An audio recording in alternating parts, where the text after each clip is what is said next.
All right. Thank you for joining us today. Our agenda for this morning, just kind of quick touch on who we are, the intro to SEO, so on-site optimization, off-site optimization.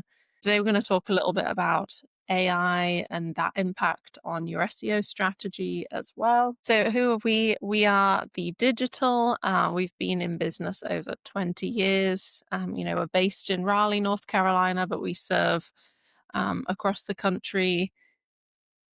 We're Google and HubSpot partners and have been for a long time.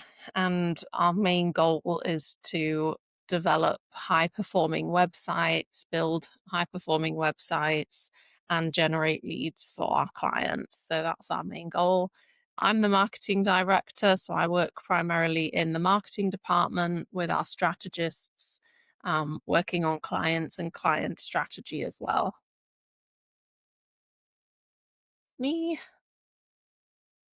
Okay, so starting with the basics, what is SEO? So really it's the process of trying to get your website to rank organically and to drive traffic and essentially leads through the website. That's our goal when we're doing SEO for our clients, is to really generate more organic traffic for the websites.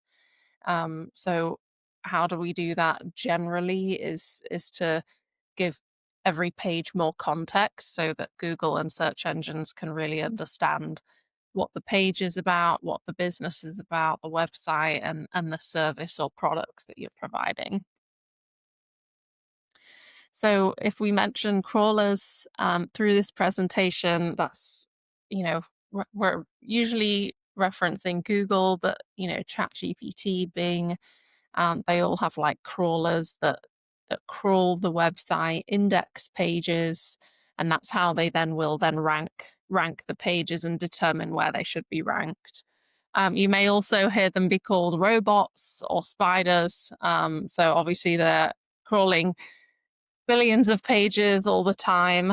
We'll kind of touch on the difference between Google versus these AI search engines as well later on in the presentation. One thing that's important to note with these crawlers is they can only read HTML. So they're going to read the code behind images. So they're not visually looking at what the site looks like. They're processing all the code. You may, if you have Google Search Console, which if you don't, is something I'd really recommend, a free tool that you can link up to your website.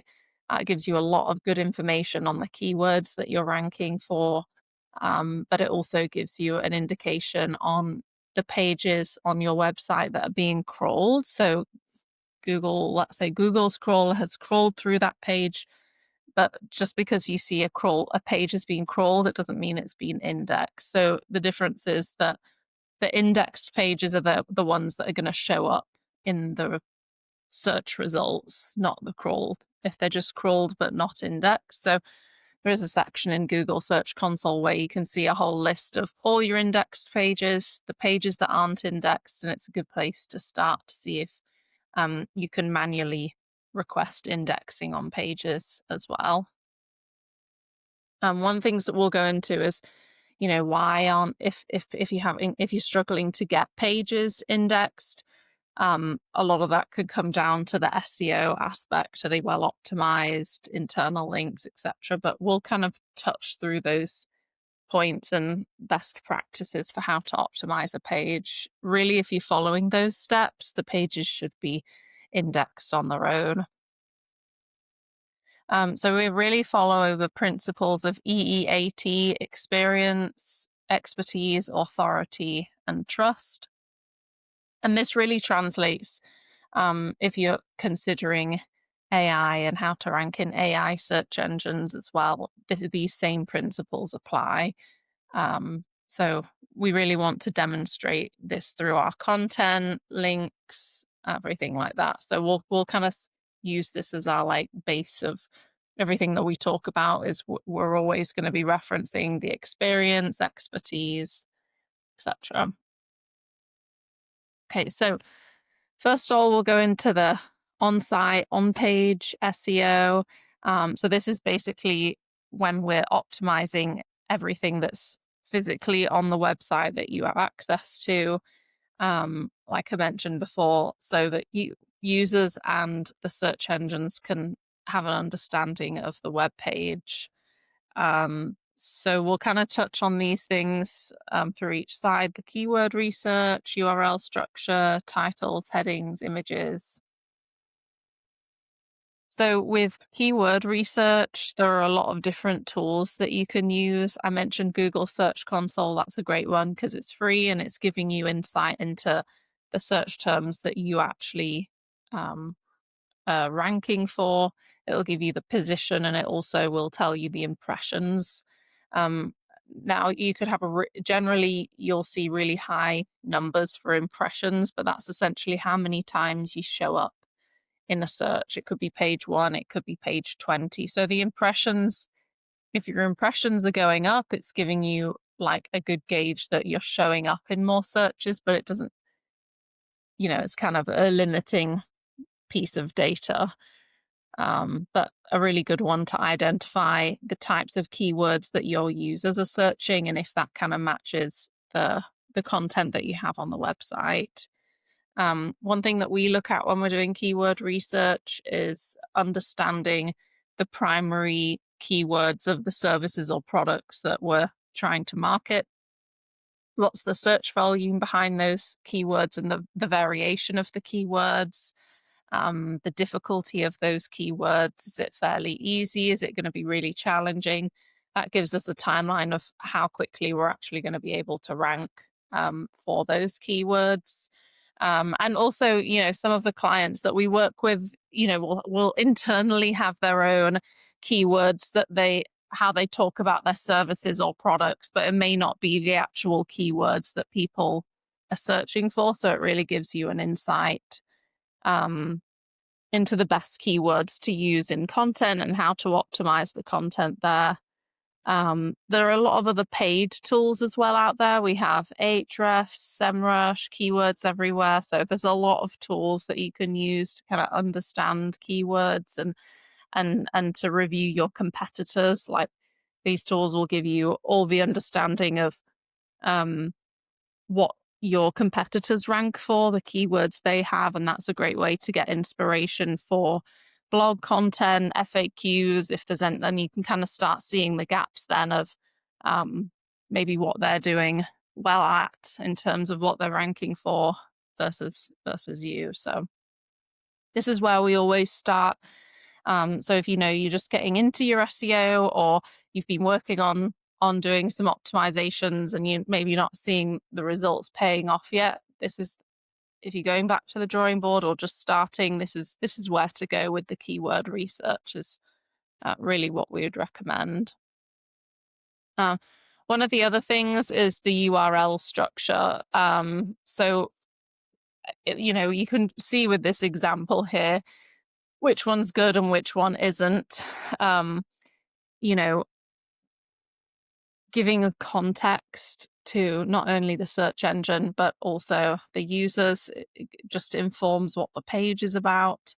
We were recently at a technical SEO conference in Durham in North Carolina, and they were talking about the importance of URL structures for for AI engines, search engines as well. That's because AI search engines can't read the full content on the page. They're just taking,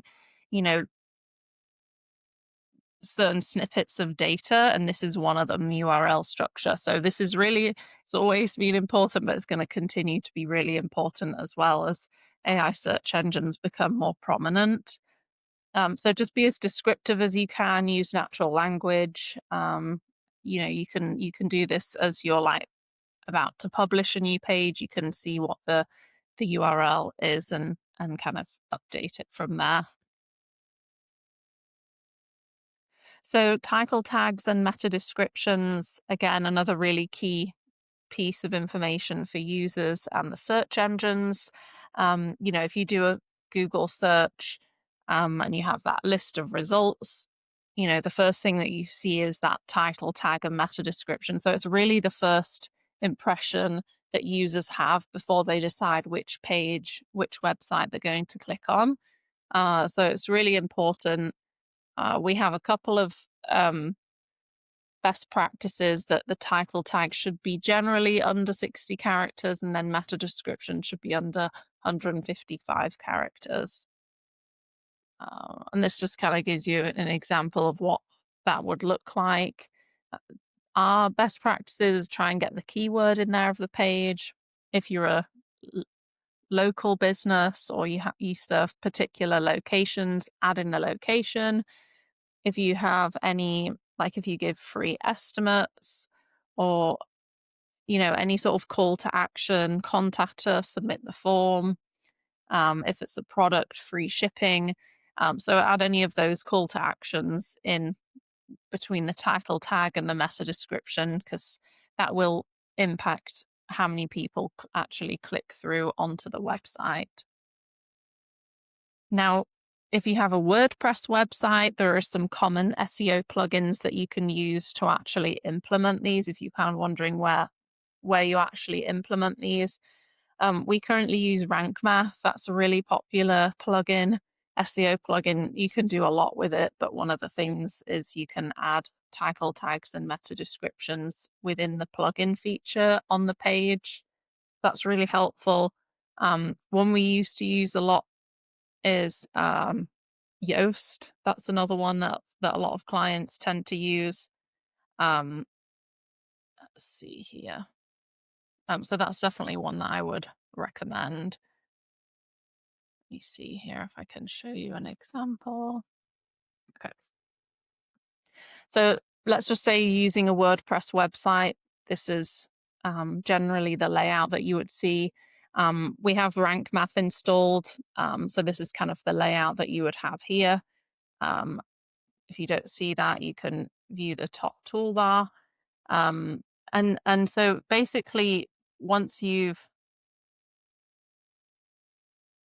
there we go.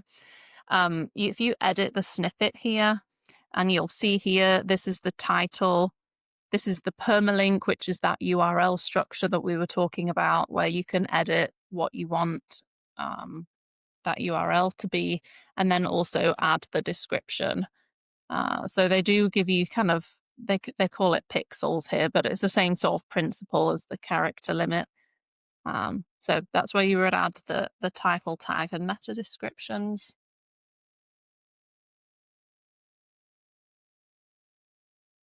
And again, if you're curious, just sort of visually see on the front end what your title tags and meta descriptions are, you can always hover over the tab at the top, whether you're in Chrome or Safari. If you just hover over the tab, you'll see what the title is and what the description is underneath.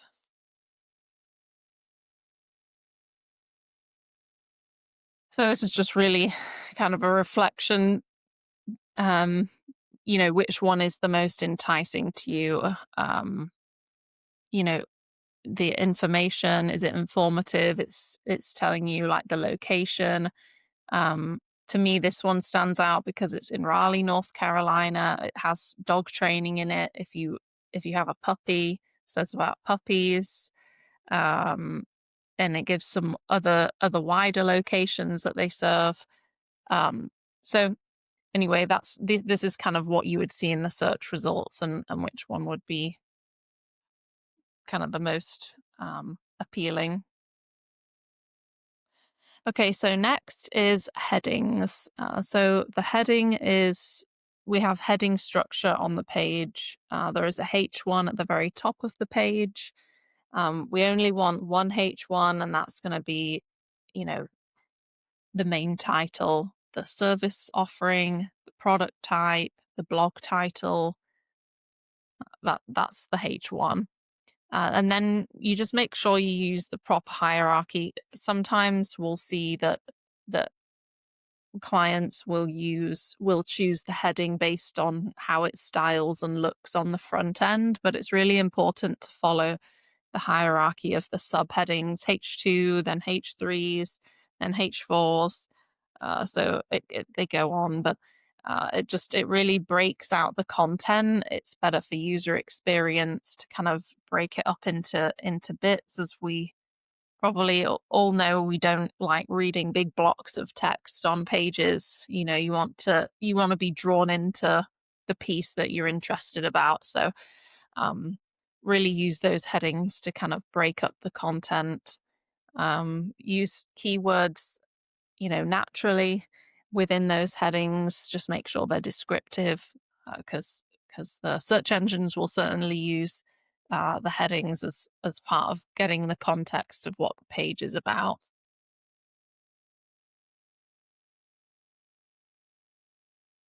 So with optimizing images, as we mentioned, the search engines don't visually see anything, and that includes images.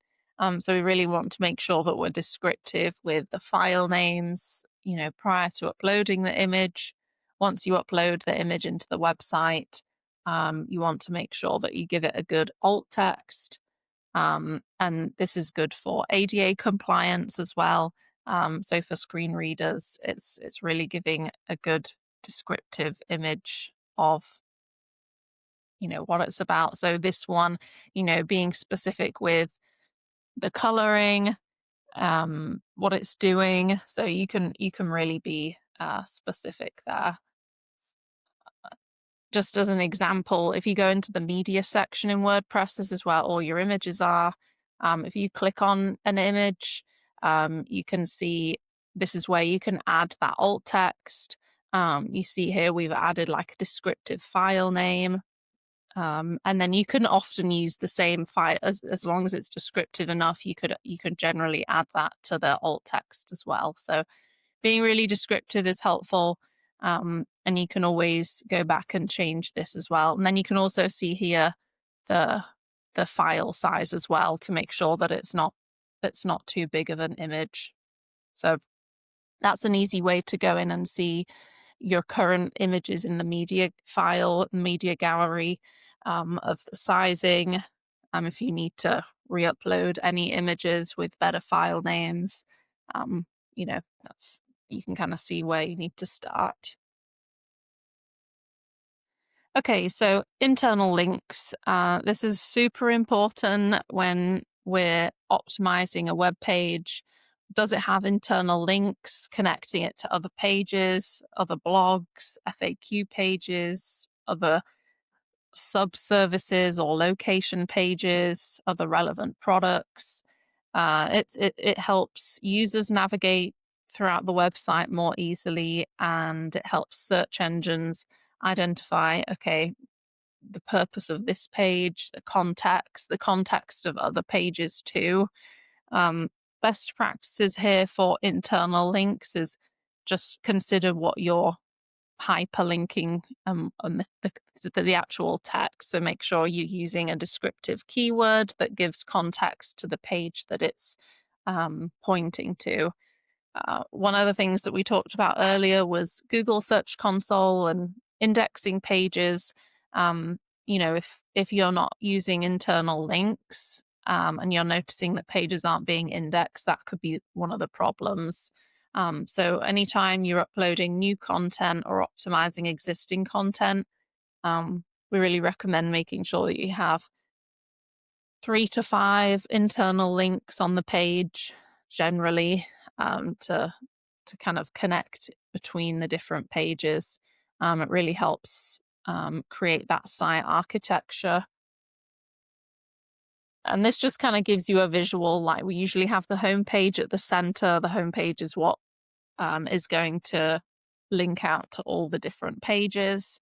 And then it kind of goes out from there. Service pages linking to sub-service pages, relevant blogs, relevant FAQs, relevant resources, downloadable content. So it really starts with the home page, and then kind of goes out from there.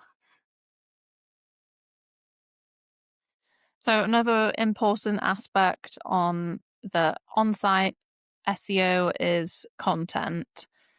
We really want to understand what unique value proposition that you're offering your clients, and how can you portray that in the content. Is the content engaging enough? So as we talked about those headings and separating it out, that's one of the key aspects there. Um, any images, graphs, infographics, bullet points, tables, lists, any kind of different types of content that you can use, especially if it's like a long form blog, is really going to make a big impact there. And we'll touch on content when we talk about AI in a few slides, and kind of how to consider content and layout for AI search engines as well. Um, Sometimes clients will ask us, we've written our content for this service page or this product, and we really think it's good. How do we kind of continue to add value and add different content to it? And one thing that's always good to consider quarterly or is commonly asked questions about that particular service or product type, and they're great. That's great content that you can add on the site is FAQs, and if they crop up, you know as time goes on, okay, you just add a new FAQ to the page, and that's always really helpful content to continue adding. Okay, so we shall move on to offsite SEO. One of the big things here and main things is the backlinks. So this is external links from other websites pointing to your website. Easy ones like your own social media accounts, making sure that they're properly linked to the website. But, then once we've done that, we want to look further afield to, you know, articles and things like that. The importance of backlinks is it really demonstrates trust to search engines, that you're a credible business, credible website, credible source. You're an industry leader if you're getting, more backlinks, and it really indicates the quality of the content and the pages. So it's definitely a ranking factor, and something to definitely consider as part of your SEO strategy is what types of backlinks are you building. Um, One thing that we're looking at is the credibility and trustworthiness of the external site. So the more trust and authority that site holds, the more it's going to benefit you. So it's really quality over quantity here, um, that's going to provide you the most value. If you're a local business with a business address, definitely make sure that you have your Google business profile well optimized with the right website URL. And then there are so many directory listings that you can acquire, and industry specific ones as well. So that's where we always recommend our clients. What we do for our clients, but prospects as well, is getting those local listings first. They're easy wins that you can just get and provide them with the right business information. And then once you've kind of checked that box of getting all the local listings, then you can get more article links, even press releases, provide value as well. But as you're building your link building strategy, here are just like a few important questions to kind of consider.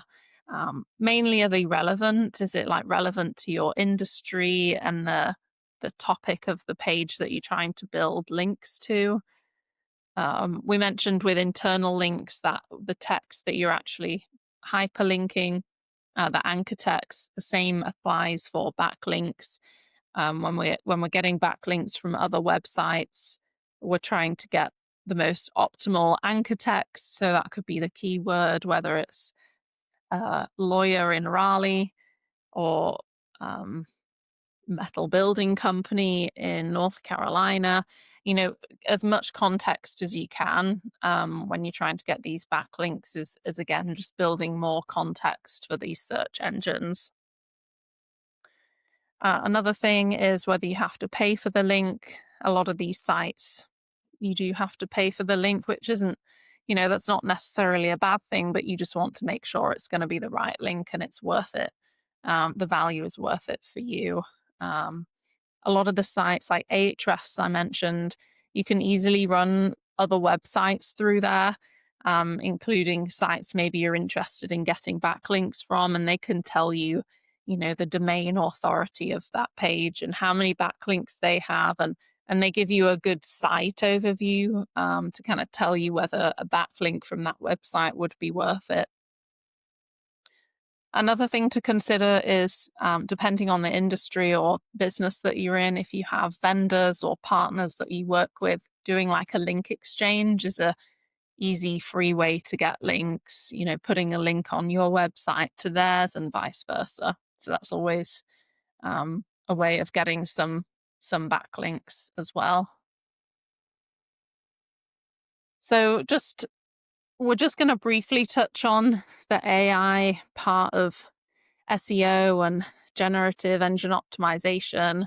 But essentially, the main emphasis here is on like more structured content, easy to read, easy to take bits from. Again, so that these AI search engines can accurately like interpret, cite the content that is relevant for their answer that they're trying to provide. These are just some interesting stats of essentially how many people are already using these AI tools. ChatGPT, Gemini, Grok is like the fourth most preferred tool for like discovery, and consumers are really indicating that they're using these AI results, before they visit a website as part of their decision making. So definitely some like significant numbers, even though we're generally in the early stages of, adopting AI tools, but it's definitely going in that direction where it's becoming a big part of how people search and discover, the information, the services that they're wanting to find. So we're just kind of evolving our SEO strategies to incorporate some of these best practices. Now, a lot of it overlaps with traditional SEO. If you're providing quality content, going back to the EEAT, if you have that at the top of mind as you're creating content, you should naturally be getting cited in some of these AI search engines. So if you're really following those principles, you're certainly doing the right things. So again, you'll see the overlap here of some of these words: experience, relevance. But like I said, that really having structured, accurate data. So make sure that your business information is accurate across all sources: your website, Google Business Profile, directory listings, social media profiles. Make sure that's all correct and consistent. And then schema is also really important. Now, we haven't touched on that today because it's more of like a technical SEO implementation, but schema is definitely important as we're trying to get cited in AI search engines. So that's something you're interested in learning more about, please reach out. Again, this presence everywhere, we're talking about listings, but from the research that we've done and what we're seeing is there's also more of a emphasis on just brand mentions. So not necessarily needing a physical backlink to your website, but just getting mentioned. News articles, press releases, other websites, maybe doing a case study or an article. So being as active as you can in the digital space, podcasts, webinars, anything you can engage in where it's just going to mention your brand, your business more frequently, the better. Again, with the content, making sure that it's all consistent, coherent, from the service information, product details, FAQs, how-tos. One thing that we're seeing with the content as well is, people are searching for more long tail keywords. So that's kind of changing how we do keyword research and how we write content as well. Just making sure from the website performs well. Does it load quickly? Is it indexed? Kind of those basic things. We want to make sure the website is a well-oiled machine before we try, you know, building on content and the SEO side. We really want the website to be functioning properly. And again, the authority and trust. Reviews are super important. So we really encourage our clients to get Google business reviews, definitely key and have a big influence on conversion rates. And again, just like brand mentioned, as we talked about. So just some tips as you're writing content and how to get your content cited in these AI search engines. Again, we're focusing on that quality, the trust and results, providing concise and direct answers. So again, one of the things, as I mentioned, is these AI search engines are not as robust as Google crawlers. So they're not reading the whole content. They're going to be looking at the URL structure, the title, the first heading, and maybe the first snippet of content. So really make sure you're addressing whether it's a blog, the answer in the first couple of sentences. Really make sure you're addressing that. Don't add in fluff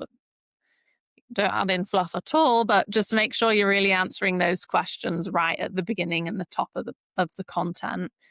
Again, having that well-organized content with your headings so that AI can really, these engines can jump between sections if they're going to dive deeper into a page to try and cite a particular answer. So checklists are really popular, tables, those different content formats are really popular and really help give a good summary. And that's just good for user experience as well.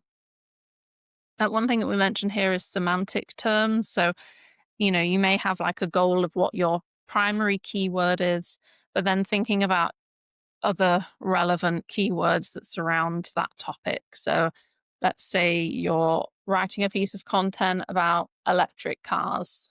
Semantic terms could be charging stations for electric cars, battery life of electric cars. So, you kind of getting those like variations of keywords as you, if you're using, Grok or ChatGPT when you're doing a search, you can put in a search and then you can add to it. Actually give me something more relevant to this. And so these AI search engines are taking in all this information. So if we're providing all these answers within one blog, we're more likely to get cited. They really want to see the real expertise and experience of the experts in those industries. So as like business owners, having like an author bio on the website, on the about page, but also in blogs and kind of talking about real life experiences, quotes, case studies of like, real life examples and data. That's really important because it adds to the credibility. And that's definitely has an impact too. So just kind of get your feet wet with AI SEO strategy. I'd say a good focus is just on that content and keeping it, really concise and direct is going to be a super important place to start. If you want to learn more details, we have loads of blogs on our TheeDigital website, our YouTube channel, our podcast, and obviously our monthly events. But thank you so much for joining us this afternoon. Does anyone have any questions that we can answer before we wrap up?